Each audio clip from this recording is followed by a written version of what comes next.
Okay, it's Thursday, May 11th. This is a SPY recap. Today we end up with another inside bar. You can see here we are inside the high and low of the previous day, and the previous day was broadening action of two inside days before that. So if you really look at these 4 days as a whole, after we had that big run up on Friday, we've essentially been inside for 4 days. And normally when I see a whole bunch of inside price action, you're expecting kind of a powerful breakout. In this case, given that we're inside of even bigger range, it's possible that the breakout either up could fail and come down, or the breakup down could fail and go back up. It's not the type of tightening action that necessarily has to lead to a powerful move, or it could lead to a powerful move, but not necessarily a sustained move. So in other words, on the weekly chart, now we're coming with 4 days in the week. We just have nothing going, relative to last week. And we kind of knew that coming into the week. There was no real actionable signal when you have a 3 bar. We discussed that.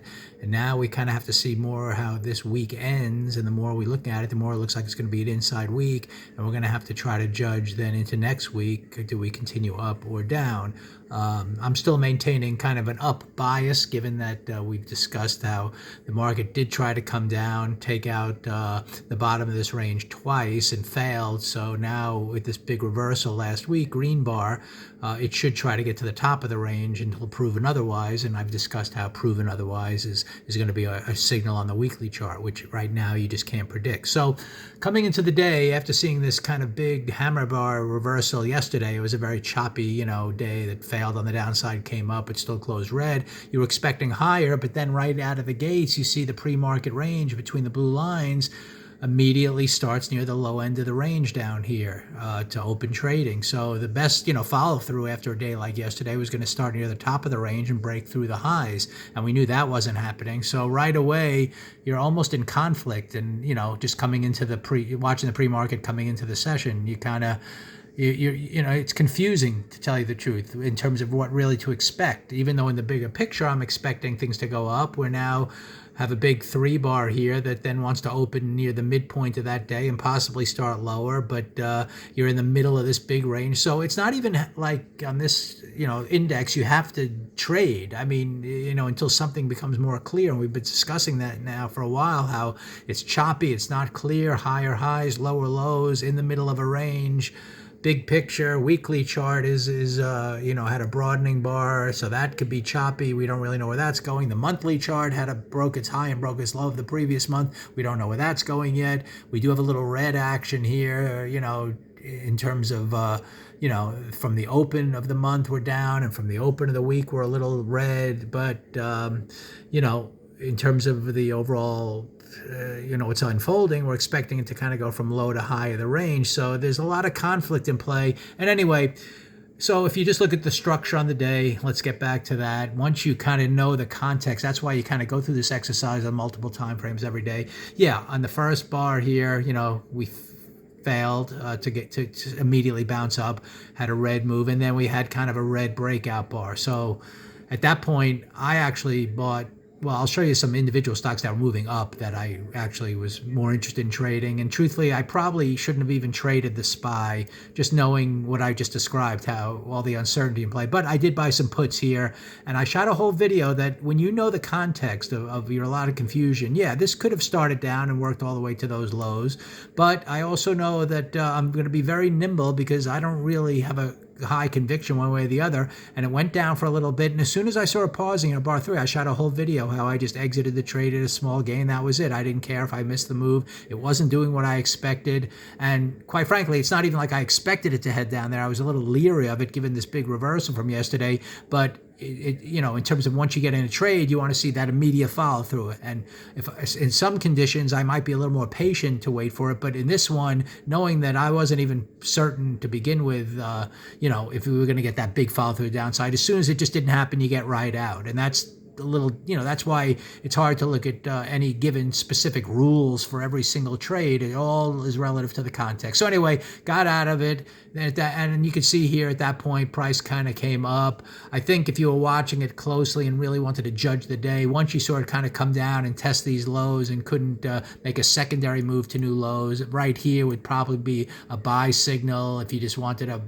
for just a quick little move at the end of the day. But it's not even a real trade. You're still below the midpoint of the entire day yesterday. It's just a day that was really nothing to do in terms of the index. Now, when you look at the individual stocks that I do, I monitor a bunch of stocks at the same time. I mean, Meta, while the index was going down, that was the only one on the board, quite frankly, that went up. And that's why it was the first trade I took. And I kind of shot a video on that, bought it here, scaled out, had a good two-wave move up for a nice trade on the day. Then, given, the fact that I knew the SPY wasn't going lower, I kind of focused in on other stocks. And I saw Netflix started down, but then had a nice big push up. And I shot a whole video why I wanted to buy that one. And I bought it aggressively on this first red bar, scaled out here, and you can see it went up for the rest of the day. And then Amazon, same type of thing. This was much more of a classic trade where you get the kind of the double for 2 bars, little break up.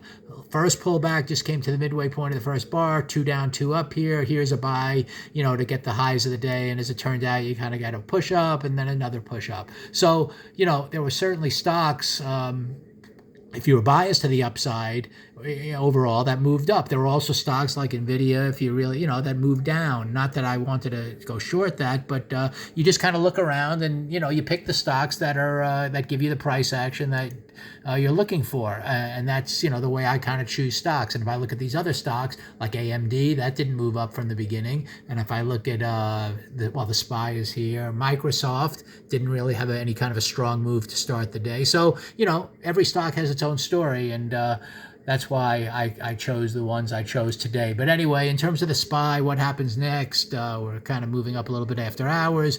I still see this overall condition wanting to move to the top of the range, and we're trying to go down. We can't do it now for almost 4 days in a row. So let's see if we can get that up opening and, inside bar. So whatever we go, up or down, we're going to kind of we're going to see if we get the 3, 1, and then it's an actionable signal to either hit those highs, or if we go down, hit those lows.